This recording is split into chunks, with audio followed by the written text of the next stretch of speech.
Hello friends, welcome to mister Uzhavan. இன்றைக்கி நம்ம சேனலில் செம்பருத்தி செடி கட்டிங் மூலமாக எப்படி வளர்க்கலான்றது தான் டீட்டெயிலாக சொல்லியிருக்கேன். இந்த வீடியோ ஸ்கிப் பண்ணாமல் கடைசி வரைக்கும் பாருங்கள். வாங்க வீடியோக்குள்ளே போகலாம்.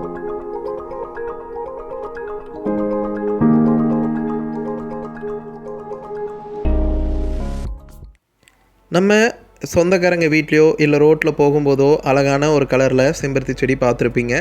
அவங்கக்கிட்ட கேட்டுட்டு இந்த மாதிரி ஒரு கிளையை வெட்டி எடுத்துகிட்டு வந்துடலாம்.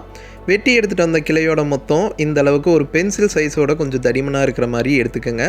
அதோட நீளம் பார்த்திங்கன்னா கரெக்டான ஒரு 15 சென்டிமீட்டர் அளவு இருக்கிற மாதிரி எடுத்துக்கோங்க. அதில் பார்த்திங்கன்னா நமக்கு கணுப்பகுதிகள், அதாவது அந்த இடத்துல இலைகள் முளைச்சி வர்றதுக்கு ஒரு 2லிருந்து 3 கணுக்கள் இருக்கிற மாதிரி நம்ம எடுத்துக்கணும். இதுதான் பார்த்திங்கன்னா பர்ஃபெக்டாக ஒரு கட்டிங் போடுறதுக்கான முக்கியமான குறிப்புகள். இந்த சைஸில் நம்ம வெட்டி எடுத்துக்கிட்டு அதில் இருக்கிற இலைகளை எல்லாம் நம்ம நீக்கிடணும். எதுக்காக பண்ணுறோன்னா, இலைகள் மூலமாக அதிகப்படியான நீராவி போக்கு ஏற்படும். அதனால் இலைகளை வெட்டி வச்சு நம்ம கட்டிங்ஸ் பண்ணும்போது தான் நமக்கான சக்ஸஸ் ரேட் அதிகமாக வரும். அடுத்தது இன்னொரு முக்கியமான விஷயம், அடிப்பகுதியில் இந்த மாதிரி ஒரு ஸ்லாண்டிங்காக கட்டு கொடுக்கணும். அதாவது ஒரு 45 டிகிரி கோணத்தில் நீங்கள் அதில் ஒரு வெட்டு கொடுத்தீங்கன்னா தான் நமக்கு அந்த இடத்துலேருந்து வேர்கள் உருவாக்கம் நல்லாவே வரும். அதுக்கப்புறம் அந்த கட்டிங் கொடுத்த இடத்துல சைடில் இந்த மாதிரி அதோட பட்டையை லைட்டாக உரிச்சு எடுத்துக்கிறோம். இதுக்கு எதுக்காகன்னு பார்த்தீங்கன்னா, அந்த இடத்துல தான் கேலஸ்ன்ற ஒரு திசு உருவாகி அந்த திசுக்கள் மூலமாக தான் நமக்கு வேர் உருவாக்கம் நடைபெறும். அதுக்கப்புறமா இதே மாதிரியே நமக்கு தேவையான இன்னும் ஒரு 2-3 கட்டிங்ஸை ஏற்படுத்திக்கலாம். அதுக்கப்புறம் நமக்கு ஒரு வேரூக்கி தேவை. அதாவது நம்ம நட்டு வைக்கிற கட்டிங்ஸ் அழுகி போகாமல் நல்லா வேர் பிடிச்சி வரணும். அதுக்காக எடுத்துக்கக்கூடியது தான் இந்த சோத்துக்கத்தாழை. இது நல்ல ஒரு வேரூக்கி, அதுவும் இல்லாமல் பூஞ்சான கொல்லியாகவும் செயல்படுது. அதுக்கப்புறம் நம்ம ஒரு பிளாஸ்டிக் கிளாஸ் எடுத்துக்கிறோம். அதோட அடிப்பகுதியில் நான் காட்டுற மாதிரியே ஒரு 3 இடத்துல ஒரு வெட்டு கொடுத்துருங்க. இது எதுக்காகனா, அதிகப்படியான நீர் தேங்கி செடி அழுகி போகாமல் இருக்கிறதுக்காக தான். அடுத்தது நம்ம கோகோ பீட் எடுத்திருக்கோம். கோகோ பீட் பார்த்திங்கன்னா ஈரத்தை நல்லா உறிஞ்சி வச்சுக்கக்கூடிய ஒரு தன்மை இருக்குது. கோகோ பீட் கிடைக்கலனா நீங்கள் சரிபாதி மணலும் நம்மளோட நார்மல் தோட்டத்து மண்ணையும் கலந்து எடுத்துக்கோங்க. அடுத்ததாக நம்ம இந்த ஒரு மருந்தை நம்ம அடியில் நனைச்சி எடுக்க போகிறோம். இது என்ன மருந்து என்னன்னு கேட்டிங்கன்னா, இது சாஃப்னு சொல்லக்கூடிய ஒரு பூஞ்சான கொல்லி. முன்னாடியே சொன்ன மாதிரி நம்ம நட்டு வைக்கும்போது ஈரம் அதிகமாக இருக்கனால அழுகிற போகிறது நமக்கு காமனாகவே ஏற்படும். அதனால் இந்த செடியோட அடிப்பகுதியிலும் மேற்பகுதியிலும் நம்ம இந்த சாஃபை தொட்டு அதுக்கப்புறமா நடவு செய்ய போகிறோம். இந்த மாதிரி நான் வீடியோவில் காமிச்ச மாதிரி அடிப்பகுதியில் மேல் பகுதி 2 பக்கமும் நீங்கள் நினச்சி எடுத்துக்கணும்.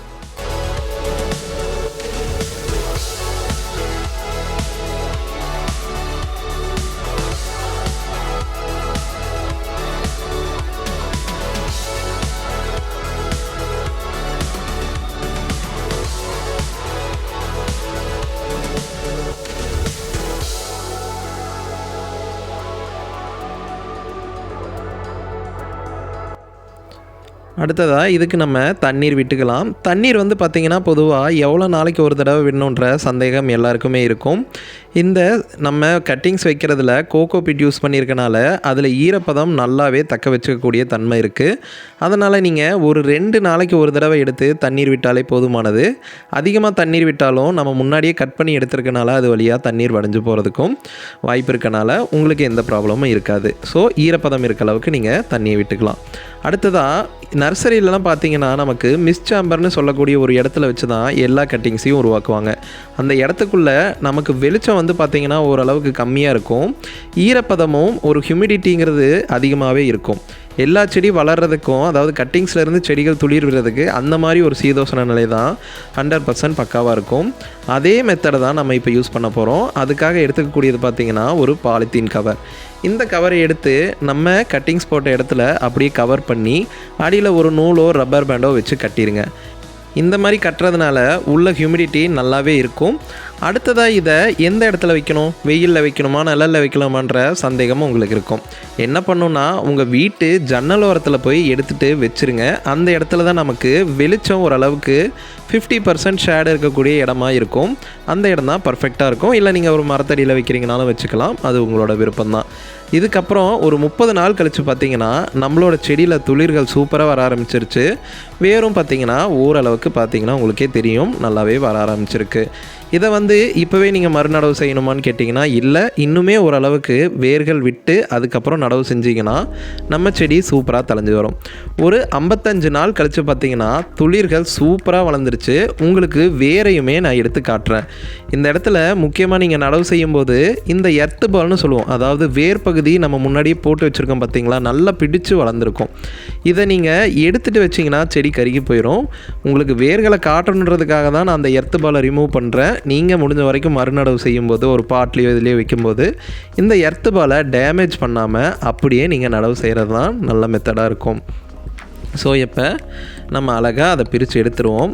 பார்த்திங்கனாவே தெரியும், ஓரளவுக்கு வேர்கள் வெளியில் எட்டி பார்த்துட்ருக்கு. இன்னும் உள்ள வேர்கள் நல்லாவே இருக்கும். நான் தண்ணியில் ஊற வச்சு அந்த கோகோ பிட்டெல்லாம் கொஞ்சம் கொஞ்சமாக எடுத்து வேர்களை உங்களுக்கு காட்டுறேன்.